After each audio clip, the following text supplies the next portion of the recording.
Evening டைமில் snacks செய்யணும்னா டக்குன்னு செய்யக்கூடிய இந்த ஆனியன் வடையை கண்டிப்பாக ட்ரை பண்ணுங்கள். சூப்பராக இருக்கும். செய்கிறதுக்கு ரொம்ப டைம் எடுக்காது. ஒரு 10 நிமிஷம் தான் ஆகும்.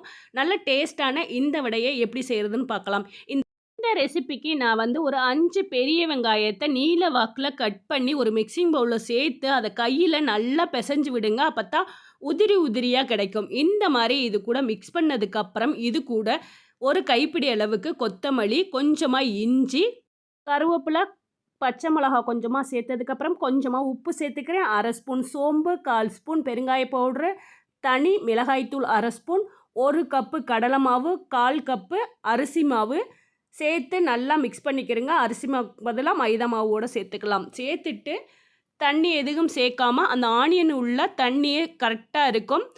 மாதிரி நல்லா மிக்ஸ் பண்ணதுக்கப்புறம் இது கூட ஃபைனலாக நல்லா ஹீட்டான ஆயிலை ஒரு குண்டு கரண்டி அளவு சேர்த்துக்கிட்டோம்னா நல்ல மொறு மொறுன்னு ஆயில் கொடுக்காம சூப்பராக வரும்.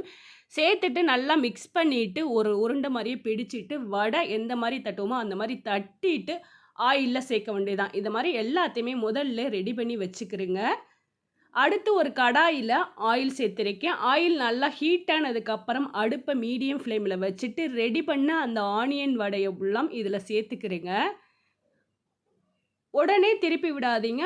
ஒரு பக்கம் வெந்ததுக்கப்புறம் அடுத்த பக்கம் திருப்பி விடுங்க.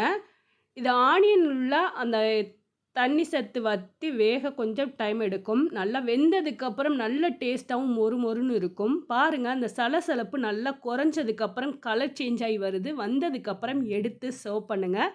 வந்து வடை மாதிரியே போட்டோம்னா வேகமாக வெந்தெடுக்கும். அதே போல் நம்ம உதிரி உதிரியாகவும் போடலாம். சூப்பராக இருக்கும் பக்கோடா மாதிரியா. உங்களுக்கு எந்த மாதிரி வேணுமோ அந்த மாதிரி ட்ரை பண்ணுங்க. சூப்பராக இருக்கும். கண்டிப்பாக ட்ரை பண்ணிவிட்டு உங்களோட ஃபீட்பேக்கை நித்திலம் சேனலுக்கு மறக்காமல் எப்படி வந்ததுன்னு கமெண்ட் பண்ணுங்கள். இந்த வீடியோ பிடிச்சிருந்தால் மறக்காமல் லைக் கொடுங்க. சப்ஸ்கிரைப் பண்ணாதவங்களாக இருந்தால் சப்ஸ்கிரைப் பண்ணிக்கிறங்க. தேங்க்யூ ஃபார் வாட்சிங்.